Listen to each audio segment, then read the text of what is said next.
A very warm welcome and a good evening to one and all. Welcome to Buddhist Mahavihara's Facebook live page here this evening. We are here on the BMW's Dhammadana series, and this evening we have a very distinguished academician, professor from Sri Lanka, who will join us. And this professor will be actually explaining to us on the Mangala Sutta and the 38 blessings that we have in the Mangala Sutta. So we are very proud to have with us Professor G. Sumanapala from Sri Lanka, and he's on the Dhammadana series for the first time. Let us give him a warm welcome and let me introduce Professor to the screen. Good evening, Professor. Welcome to Buddhist Mahavihara's Facebook page. Good evening. Okay, for those of you who are unfamiliar or don't know much about Professor Sumanapala, let me read his profile. Um, and then we will start off with the Dhamma sharing. Professor G.D. Sumanapala was a senior professor and the chair of the Department of Pali and Buddhist Studies at the University of Kelaniya, Sri Lanka from 1981 to 2017. He obtained his BA honors and masters, including the PhD degrees from the same university. In addition to his service at the University of Kelaniya, um, he has also served 1 year as a director and lecturer at the Vikrama Arachi Ayurvedic Institute, University of Kelaniya, and 7 years as the director of the Postgraduate Institute of Pali and Buddhist Studies, University of Kelaniya. I think there's some interference. Let me just quickly cut this off. Okay. He has also passed the Royal Pandit degree in Pali, Sinhala, and Sanskrit. He has participated and has presented papers in Buddhist Ayurvedic psychiatry and counseling at more than 70 international seminars held in various countries. He has published more than 30 books and nearly 100 research papers in Sinhala and English covering the subjects of Pali, Sanskrit, Buddhist philosophy and culture, Ayurveda, astrology, and research methodology. He has also published Pali and Sanskrit poems on Buddhist philosophy. Professor is a member of the board of directors of the Sanchi University of Buddhist Indic Studies in India, and also is an executive council member of the International Association of Buddhist Universities based in Bangkok, Thailand. At present, he serves as the course coordinator and member of the council and the dean of the Faculty of Traditional Systems of Medicine at the Nagananda Institute of Buddhist Studies in Kelaniya, Sri Lanka. With that, you can see he's got a very strong academic background and is very knowledgeable. And we're very glad that we have Professor Galmangoda Sumanapala with us this evening. So, Professor, I would like to hand the screen down to you, and you can start. Yeah, this evening's Dhamma sharing. Welcome. Right. Thank you very much. Dear Venerable Sirs, dear friends, first of all, I am very thankful to Mr. Tilak for inviting me to participate in this Dhammadana series organized by the Buddhist Mahavihara in Malaysia. And I understand that Mr. Tilak Leslie is very keen in organizing these events. He was very carefully informed me all the details regarding this program. Therefore, I could easily attend this seminar or discussion on time. Therefore, I think earlier he suggested me that to talk on Vyaggapadya Sutta and Parabhava Sutta. But later through Venerable monk, I informed him that I will talk on Mangala Sutta and Sigalovada Sutta because, I have to clarify the reason at the very beginning. Because, there are many suttas, many discourses of the Pali canon. For example, about 33 discourses in the Digha Nikaya, more than 115 Majjhima Nikaya, more than 7,000 in Samyutta Nikaya, more than 9,000 in Anguttara Nikaya. But these are the reports of the Buddha's teachings. They include facts, many facts. But they are actually Venerable Ananda and his successors, as well as other elders in the Theravada tradition, have recorded them on the books. But they have recorded them in brief, all the important facts. But some are in a dialogue form, some are in a prose level. But however, there is a big problem.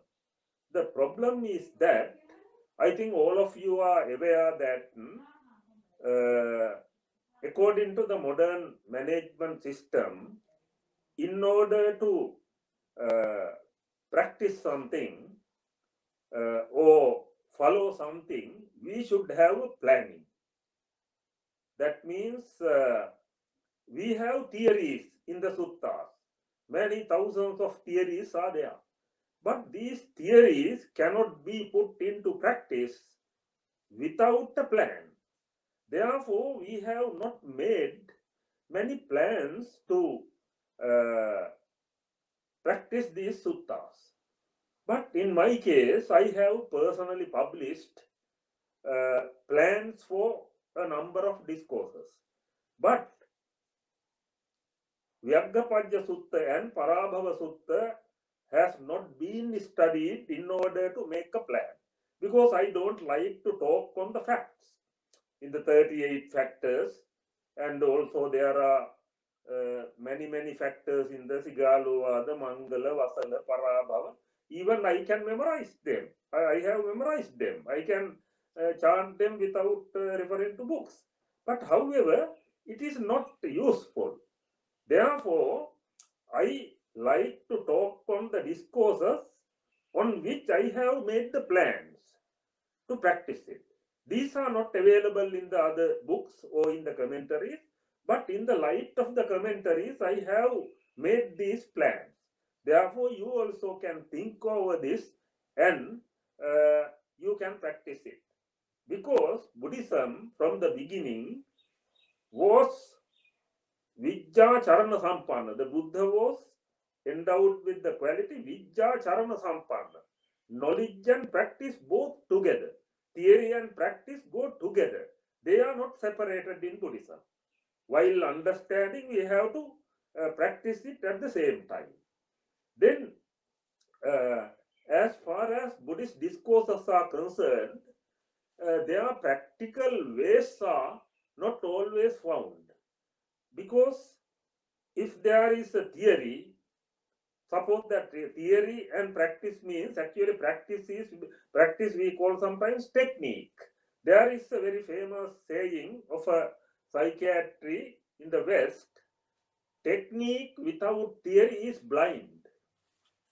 Technique or practice without theory is blind, because we don't know where we are going. Because theory explains where we have to go. The philosophical explanation is in the theory, and practice recommends how to follow it. And on the other hand, theory without technique is empty. If there are many theories, but if there is no way of practicing them, or the theory, the practice or technique, then empty. Empty means useless. We cannot get results. Therefore, at the beginning, I have to say that I changed the two discourses, or I replaced the two discourses suggested to me by Mangala Sutta and Sigaluvada Sutta, because I have made plans for these suttas. Some others are there, but they do not include Parabhava and Vyaggapadya. But however, Mangala Sutta, today I am going to talk on Mangala Sutta. I think all of you are very familiar with the Sutta, therefore I don't want to explain the meanings in detail. एवं मे सुतं एकं समयं भगवा सावत्यं विहरति जेतवने अनाथपिण्डिकस्थ आरामे अतको अन्यतरा देवता अभिक्रांताय रत्या अभिक्रांतवन्ना केवल कप्पं जेतवनं उभासित्वा भगवन्तं अभिवादित्वा एकमन्तं अट्टाति एकमन्तं टिताको सा देवता भगवन्तं गाथाय अजबाति. One deity in the midnight came to the Jetavana and saluted the Buddha and sat on one side and expressed these stanzas. The first one is Bahudeva Manussacha Mangalani Achintayungi Akankamana Sottanam Bruhi Mangala Muttam. Many people, many deities are searching for what are the blissful facts for the life. They have no conclusions about this. Therefore, the deity requested the Buddha to explain the blissful facts for the life. Then from the next stanza, it explains 38 factors. Because our knowledge, complete knowledge, that means knowledge means not only the understanding, but also practice. That practice and knowledge both together, in order to complete this understanding, this kind of understanding, we should know two things. The first thing is the knowledge of the facts. Knowledge of the facts. That means, for example, in the Mangala Sutta, there are 38 facts. We should know how to define, how to interpret all these 38 facts or factors.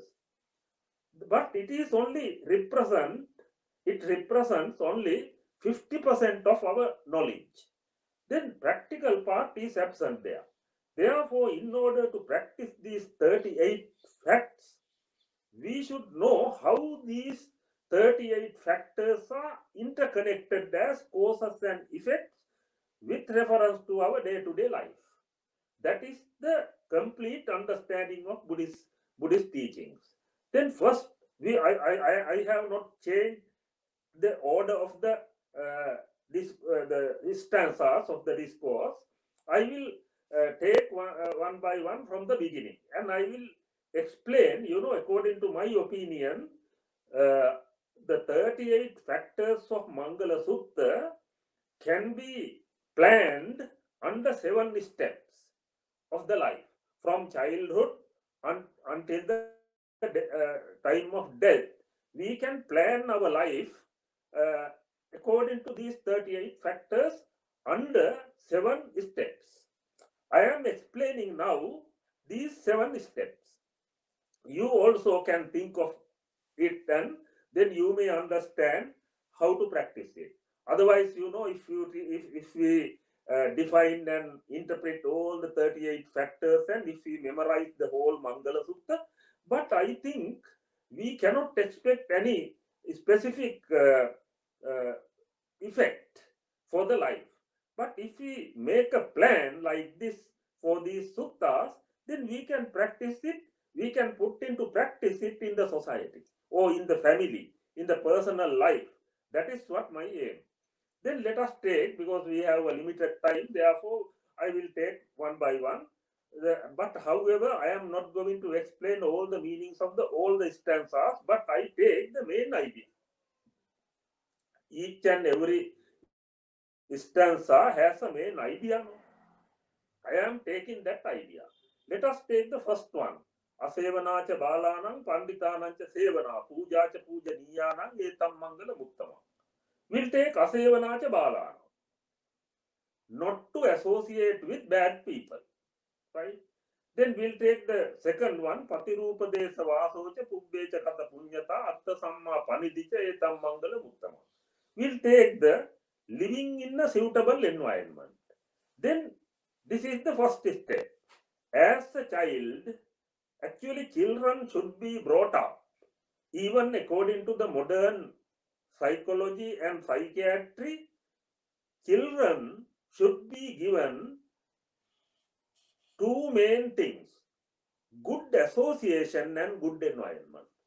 Because good association, the Pandita means the intelligent people means actually here Pandita is not really the intelligent people, but actually parents, brothers, sisters, teachers, priests, etc. These important people who are closely connected with our life. Then if the children associate with them, they take them as their example of life.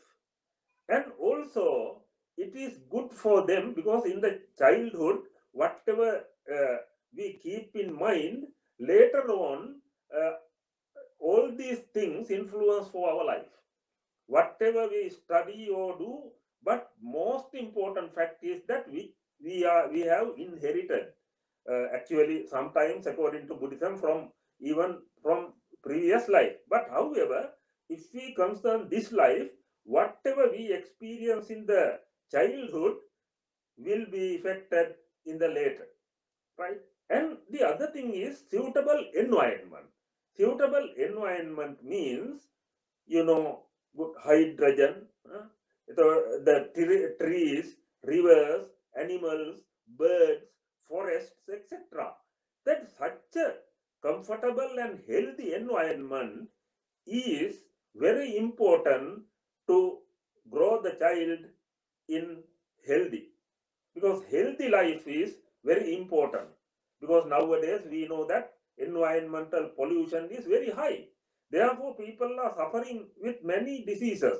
Therefore environmental, uh, suitable environment is an essential fact for the children. The other thing is the good association with good people. Then understand the first step is that according to Mangala Sutta, we have to bring up the children from their childhood uh, in a good environment and with association with the good people. That these two factors are very important. Other aspects explained in the stanzas you can consider in connection with this. That is the first step. We have to bring the children in a good environment in connection with the association of good people. Then the children's personality will grow up perfectly. And the second step, then next stanza is Bahu Satchancha Sippancha Vinayocha Susikkito Subhasitachaya Vacha Etam Mangala Uttamam. Then after about 5 years, Buddha has not given age limit because it depends on the persons. Sometimes it may be 4 years, 3 years, 5 years, 6 years, etc. Therefore, like the Western people, Buddha or his disciples has not given exact age limit for these steps. But however, next comes the education of the child, because about 5 years the child was brought up in a good environment and with good association of the people. Then his personality will be okay. Then next stage, next step, second step is to give a good education. Then in it, as far as education is concerned, we have to give two things. Bahu Satchancha Sippancha. Sippa means vocational training, because other kinds of intellectual subjects may be useful, but however, most important thing is that we have to earn something to live. Therefore, for that purpose, every child should be given a vocational training. That is Sippa. And Bahu Satcha. Bahu Satcha cannot be taught, because the children should be exposed to the society. We have to introduce them. These are parents, these are brothers, sisters, and these are relatives, these are friends, these are priests, these are uh, doctors, and what are your duties, etc. Because we have to participate with the children uh, in such occasions. New Year festival or religious activities or other anything, whatever we need. And also when we are cooking, we have to fetch them to see it. Then they know how to cook, how to sweep, how to wash, how to take bath, how to clean the house, etc. All these things should be exposed to the children. Then children know how to live. Everything they know. That means they are very skillful. Because if we are sending the children to the school and we do not take them to other activities, then finally then they have higher degrees, but they don't know how to live. They don't know how to cook. They don't know how to sweep. They don't know how to respect. They don't know how to perform their duties towards the other groups of the society. Then it is useless. Then actually their life is unsuccessful. Therefore, parents and other family members should be careful about bringing the children in such activities, to give them experience in such activities by participating, because we have to take them with us. But what happens today is that we send them to the private classes, we participate in the religious and other activities, then they don't know what they are. But however, we should give that training to the children, and also we should give them professional training. That means it is essential. Sabbe ekanamaking sabbe satta aharatika. Number one is that all people depend on food. Therefore, we should know a means how to earn something to live. Therefore, these two aspects are very important in the education of the children. That is why Bahu Satyancha Sippancha Vinayocha. Vinaya means discipline. Because they should have a discipline. Because Vinaya Vidya Dadati Vinayam. No, the science give the discipline. That is our Asian theme, right? Without discipline, if there is education, it is useless. Bahu Satyancha Sippancha Vinayocha Susikkito. Well practiced discipline. Subhasitaja Vacha. Because we should know communication. It is also a social experience, right? And together with education. So, because communication plays a very important role in day-to-day life.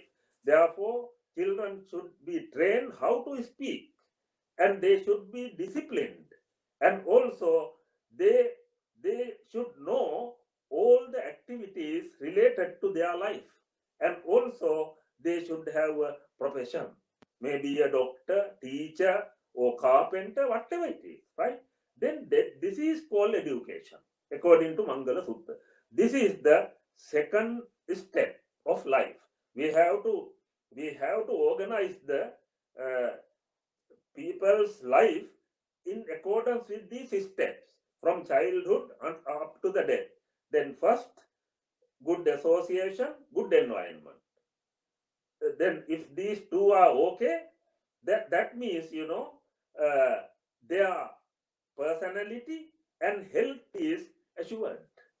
Then if their education is endowed with all these factors, experience, vocational training, and discipline, and communication, then their education is complete.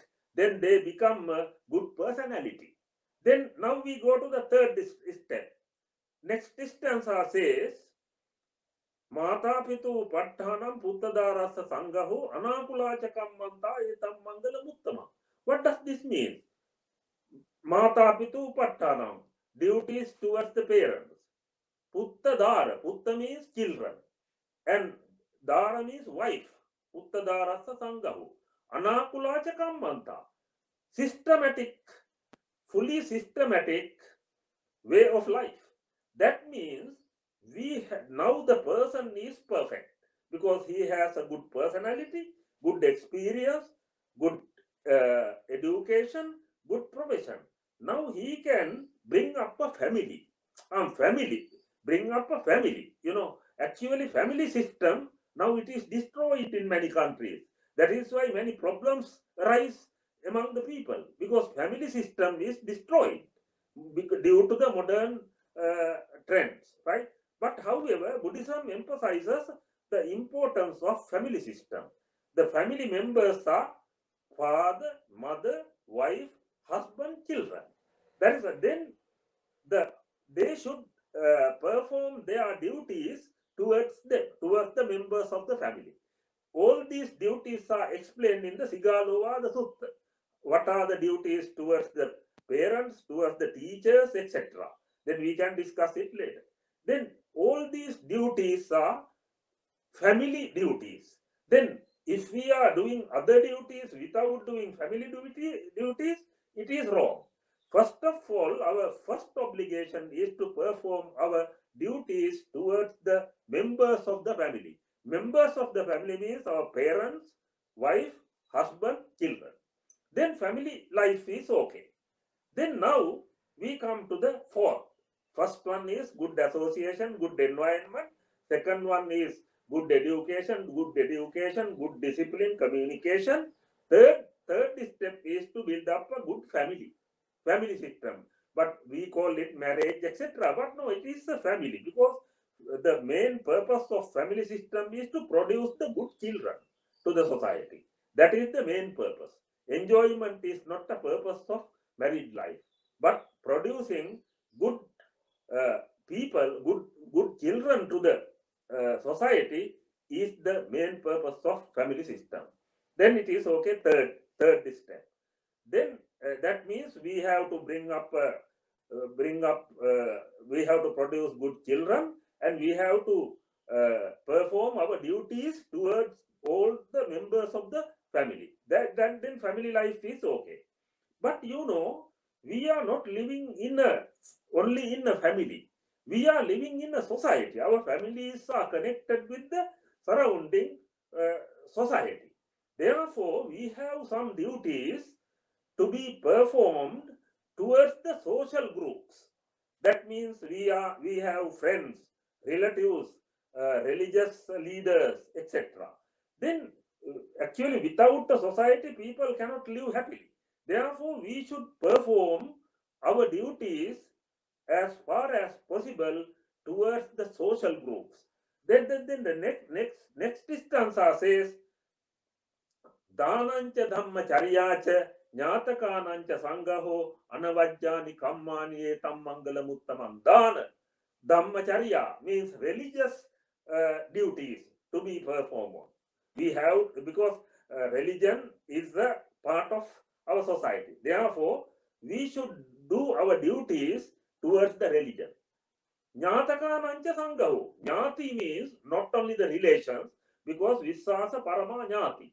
The relation means those who have confidence on us, as well as we have confidence on them. Then confidence is the main factor of the relationship. Then we have to do our duties towards our other friends, relatives, etc. Then our social context is okay, because without a peaceful social context, we cannot live happily in the society.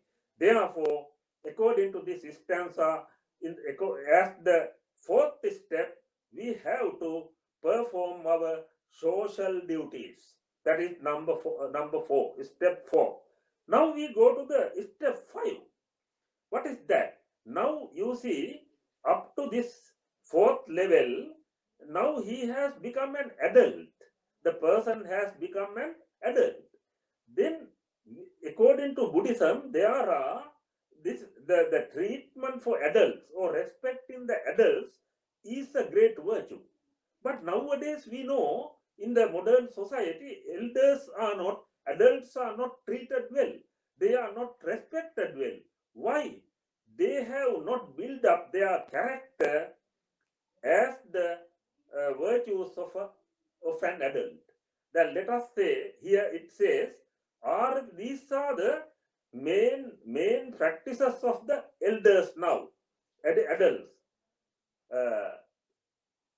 Arati virati papa majja pana cha sanyamu appamado cha dhammesu etam mangalamuttamam. Arati virati papa.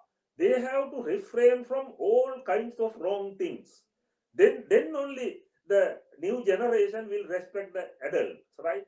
Arati majja pana cha sanyamu. We have to especially refrain from alcohol, taking intoxicating drinks. Then adults are considered as the examples for our life, right? Others follow their character, no? Therefore, in the adult life, we should have an exemplary character. Then, for to build up that, we have to refrain from all kinds of bad actions as well as from alcohol. Then this is arati virati papa majjapana cha sanyamo appamado cha dhammesu. We should not be uh, we should not be late to be engaged in dhamma, right? This is adult life, what we call gerontology, right? Gerontology means actually in the old age, people should have exemplary characters. Then whole the young generation will respect them, will follow them. Otherwise, that if we are complaining to the modern society that they are not respecting the elders, that means some weaknesses of the adults. Therefore, this is very important. Step 5. Now we go to the step 6. Now you see, this adult is now about 70 years old, 75 years old, no? Because now he has done all family duties and social duties, and also he has been a very exemplary character. But by this time, he may be about 70 or 75. Now, what he has to do? Now, actually, most of you today are engaged in this Dhamma series. Why? Maybe sometimes it is a common thing that in almost all the temples, etc., old people are always participating in these activities. Why? In the next two stanzas, explain that this sixth step. What is that? Garavocha nivatocha santutticha katanyata kalena dhamma savanang etam mangala muttama. You know, now around 70 or 75, what we have learned so far, chemistry, biology, agriculture, economics, they are useless now. Now we have to understand the Dhamma. Dhamma means the science of life. Dhamma explains what is the nature of life. Now we are concerned, we have to be concerned of that. That is why it says, Garavocha, we have to respect others. Nivatocha, we should be very humble. Because sometimes the old people are very proud, no? They do not care others, but they should be very humble. Garavocha nivasantutti. They should be happy. We should not be worried about the old age. We should be happy always. Katanyuta. We should be gratitude. We should show our gratitude to other people, because up to now many people have contributed for our life. No, we should not forget them. Garavocha nivatocha santuttecha katanyuta kalena dhamma savanam. In suitable times, we have to listen to the Dhamma talks. Then only we understand the nature of real life. Then the next one also is connected to the step 6. What is that? Khanti cha sova chasata samananancha dasanam kalena dhamma sakaccha etam mangala muttama. In old age, khanti means patience, because many old people are impatient, right? But patience is very important in this age. And also we should be obedient, because all people are like children. They should follow others' advice, because they may be in danger if they do not follow others' advice. Doctors' advice, the sons and daughters' advice, others' relatives' advice, because they are very weak now. Therefore, they have to be very obedient. The Kanti Sova Chatata, Samananancha Dastana. We always should visit the priests in the religion or in the temple, because when we associate with the priest, they advise us in a proper way. We get proper advice.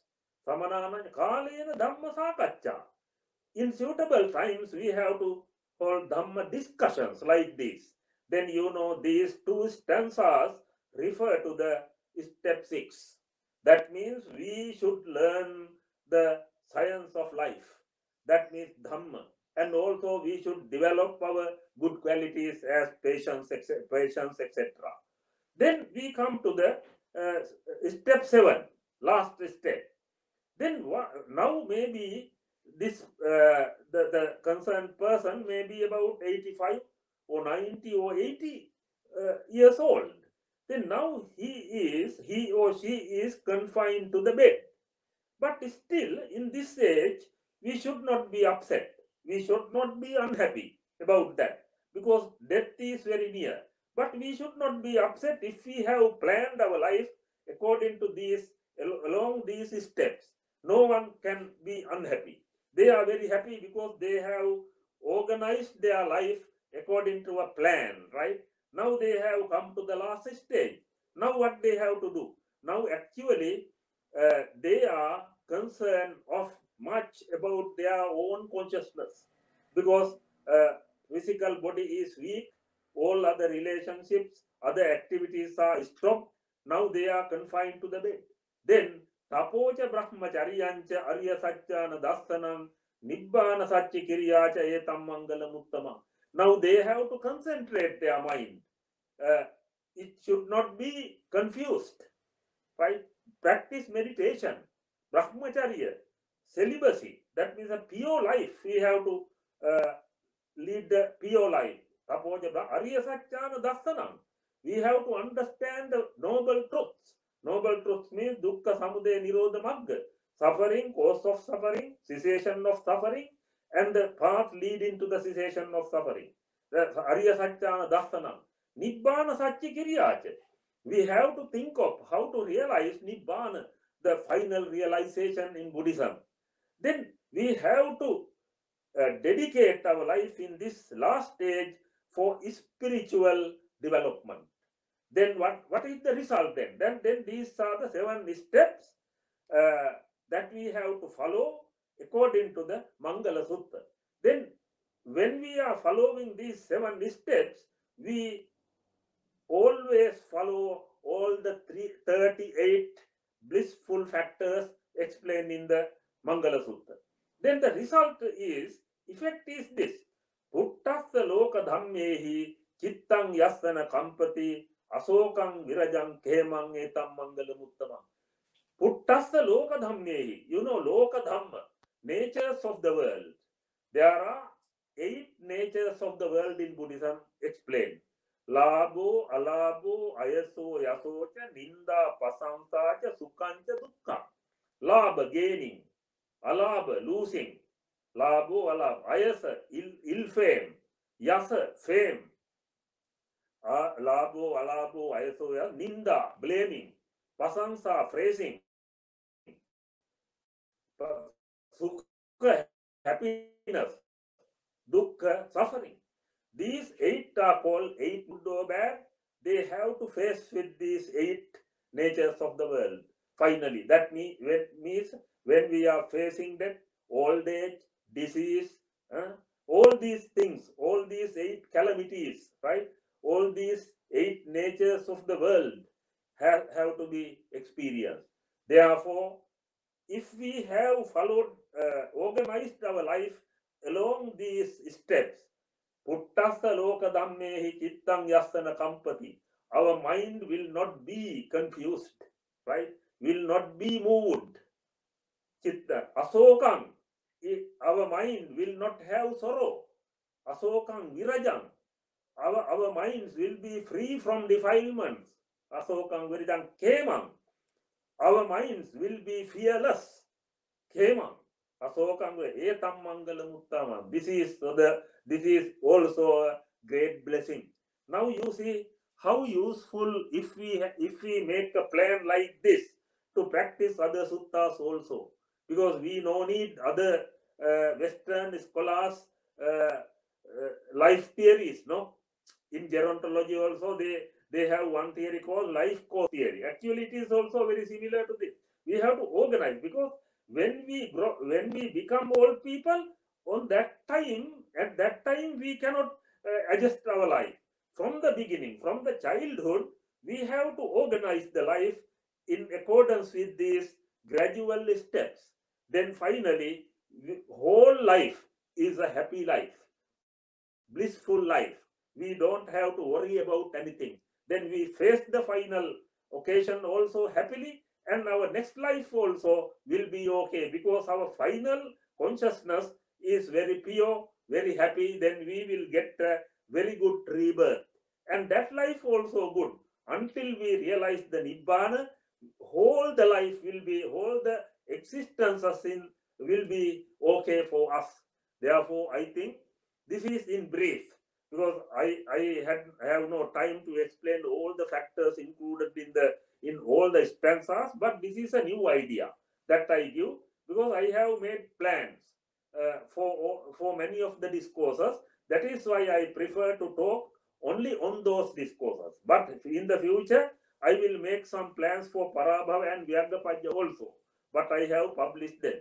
Therefore, I think I wanted to give you something to be reflected on, not just to explain the facts. Explaining the facts: four noble truths, noble eightfold path, three characteristics, five aggregates, 12 bases, 18 elements. Actually, it is only a 50% of knowledge, but no practical aspect. In order to practice them, we should know how they are interconnected. Then we have to make a plan in order to put them into practice. I think this is my brief explanation of the Mangala Sutta today. And if you have any question in regard to this, now it is time for you to ask. Thank you very much.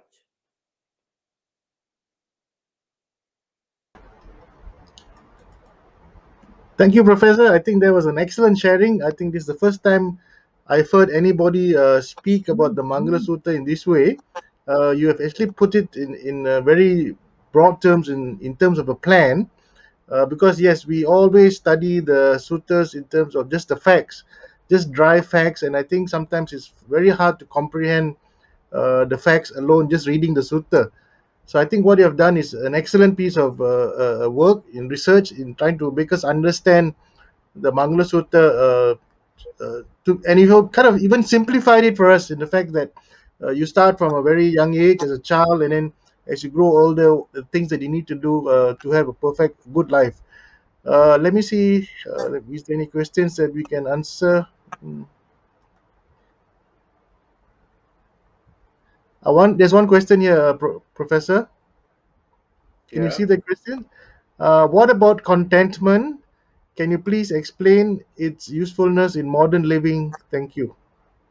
Contentment. Yes. Contentment means actually satisfaction. That means there is no contentment in life. Unava hutwana jahanti deham, because whole world is in a flux. Whole world is conditioned by causes and effects. Therefore, all are changing all the time. Then, but we try to achieve something permanently. Because of greed, we try to achieve all the things that we like. Because of hate, we try to reject everything that is not suitable for our life. These are the two reactions of the people. The world is in action because world is always moving. Therefore, world is an action. To this action, we react in two ways. We try to get what we like. We try to reject what we don't like. But we cannot get 100% what we like, and we cannot reject 100% what we don't like. Always we are unsatisfied in these two reactions. Therefore, moha or delusion is always existing in our consciousness. That is unsatisfactoriness.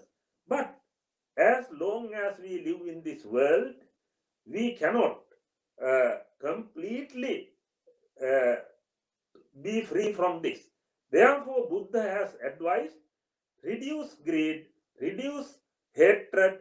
Then, in relation to greed and hate, our confusion also will decrease. That is the best way. Because, for example, let us say that we cannot change the world. We are trying to change the world according as we wish. Therefore, that cannot be done because we have to live in the world with the knowledge of these conditions, right? Without too much attached to that and without too much against it. That means like the cat taking the cubs. Cat is taking the cub with teeth. Teeth are very sharp, but no harm to the neck, no? And also it is not it takes the cubs not too loose because when it jumps over something, the cub does not fall, no? Like that, we have to follow the middle path, and then only contentment is there. But if we are going chasing after our desire and hate, we will never get contentment, satisfaction. Therefore, uh, balanced life. Balanced life means our mentality should be well balanced by following the three stages of the Buddhist path: Sila, Samadhi, Panya. That means behavioral restrainment, psychological restrainment, and cognitive restrainment. Actually, in modern sciences, they call behavioral therapy, psychological therapy, cognitive therapy. Sila means behavioral therapy. That means our behavior should be well restrained, and external behavior, verbal and physical behavior.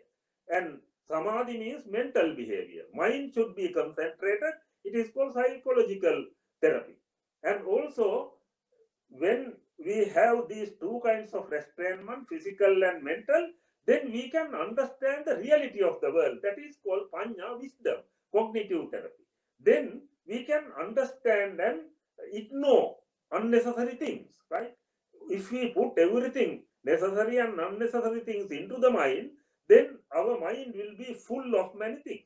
Therefore, in order to have a contented life, what we have to do, we have to lose many things, not to add many things. I will tell you a short story in the Zen Buddhism. One Buddhist monk went to the bus stand and there was a dustbin. Then many people were there.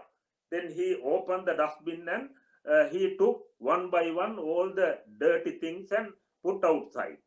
Then people gathered round and they asked the monk, "What are you searching for?"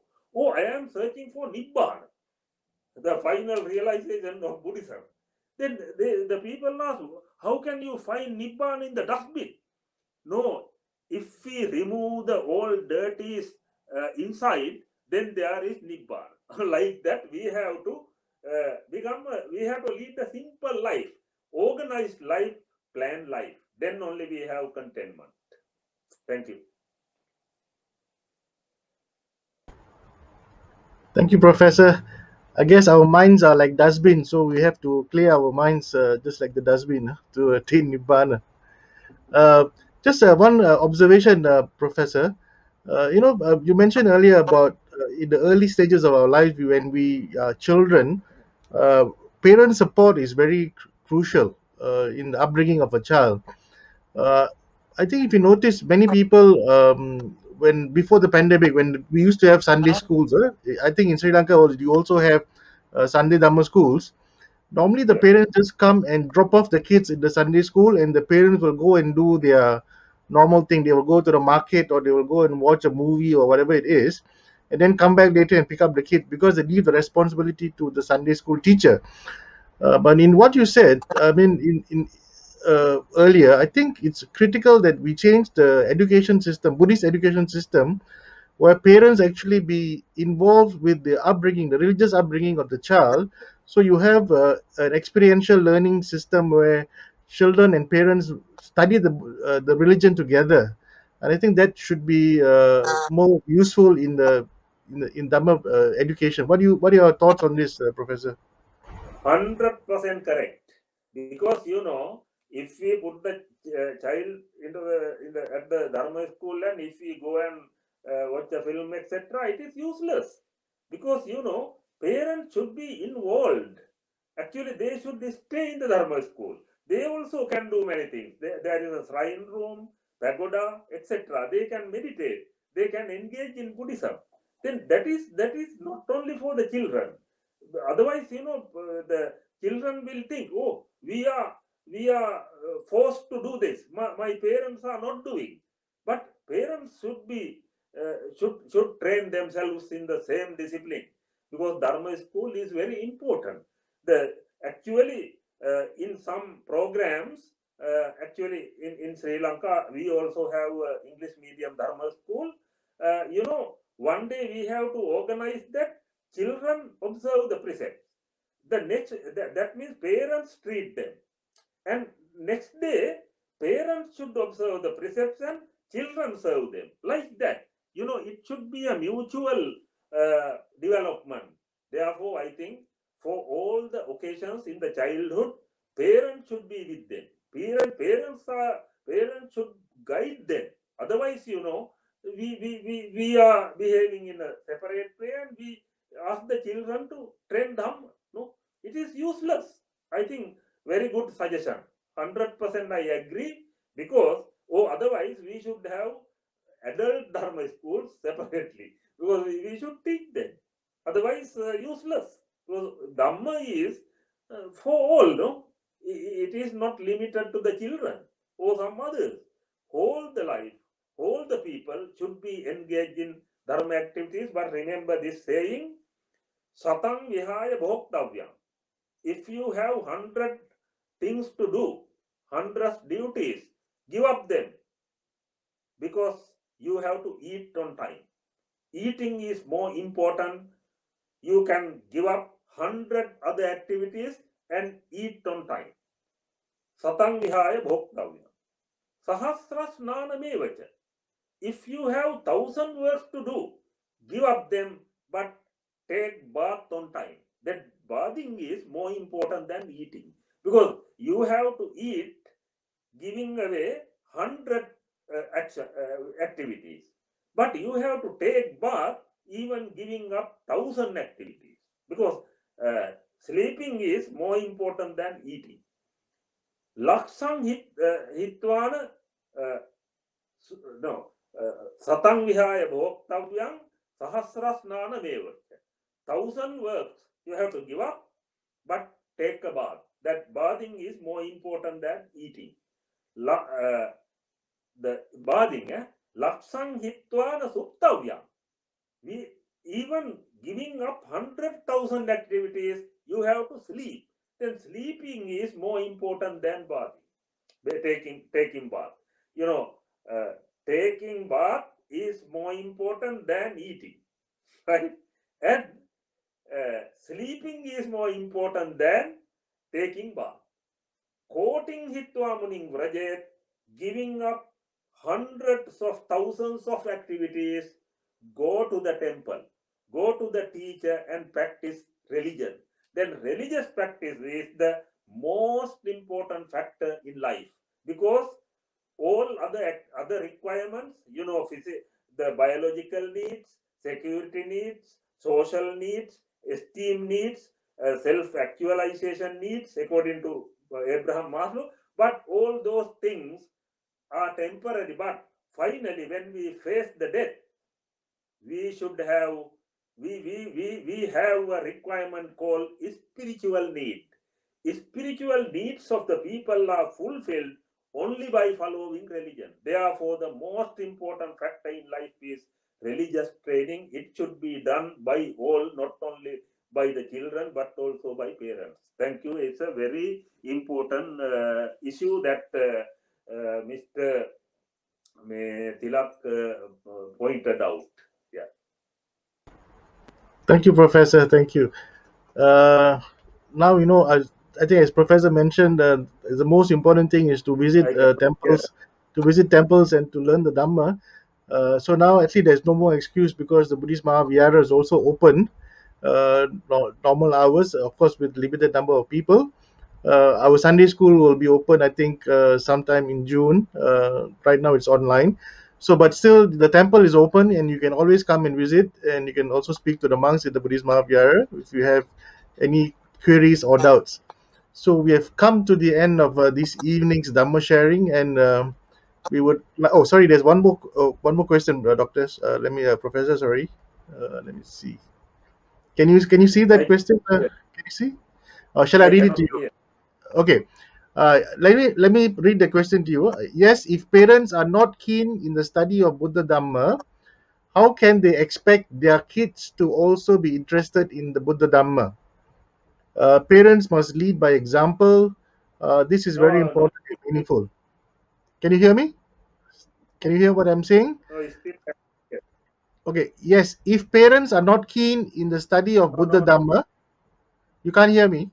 Okay, They are I very think it's noisy. noisy. Yeah? Where is the noise coming from? Because there's nothing running on the background. Um, if parents are not keen in the study of Buddha Dhamma, how can they expect their children to be interested in the Buddha Dhamma? Parents must lead by example. This is very important and meaningful. I think that's a Yeah, point yeah, sure. to verify. Yeah, to verify what you just said earlier. Yeah, no, no doubt, no argument. It should be because if parents are not doing that, children will never do. That is the thing. Therefore, we should give the example first. Yeah. Okay. So thank you, Professor. I think we've come to the end of this evening's Dhamma sharing. Before we end, just let me quickly, briefly inform you. Next Friday, we have Bante Jinananda from Canada, who will be talking about the shortcut to Nibbana based on the Satipatthana Sutta. Those of you who followed us last Friday, Bante spoke about the one of the another suttas, and he was also based on the Nibbana. But this Friday is on the shortcut to Nibbana by Bante Jinananda from Canada. So before we end, let me take this opportunity to thank Professor Sumanapala for joining us this evening. Professor, thank you so much for taking time off to Thank be you with very us. much. All On of be- you be well and happy and have a long life, health, and prosperity in life. I wish so all the time. Thank you very much. Especially, I am thankful to Mr. Hilak for inviting me and introducing me to this new group of people who are interested in Dhamma. I wish you all the best. Thank you very much. Thank you. You can also follow us And next also, Sunday. Yeah, just a next minute. Sunday. I Yeah, no, no, please wait. I have to mention this. I have forgotten it because actually, Venerable Kirinde Dhammananda Thera, Nayaka Thera, I think he is the landmark of uh, Buddhist culture in Malaysia as well as in the other countries. Actually, I have had some Dhamma discussions with him on television in Sri Lanka, and I know him well, and I respect him very much. And also, with the merits that we have acquired by discussing Dhamma, with the influence of that merits, he may have uh, good life as well as he may realize Nibbana, and also all others who have passed away on behalf of the temple and on behalf of you may have a good life hereafter and may attain Nibbana. Thank you very much.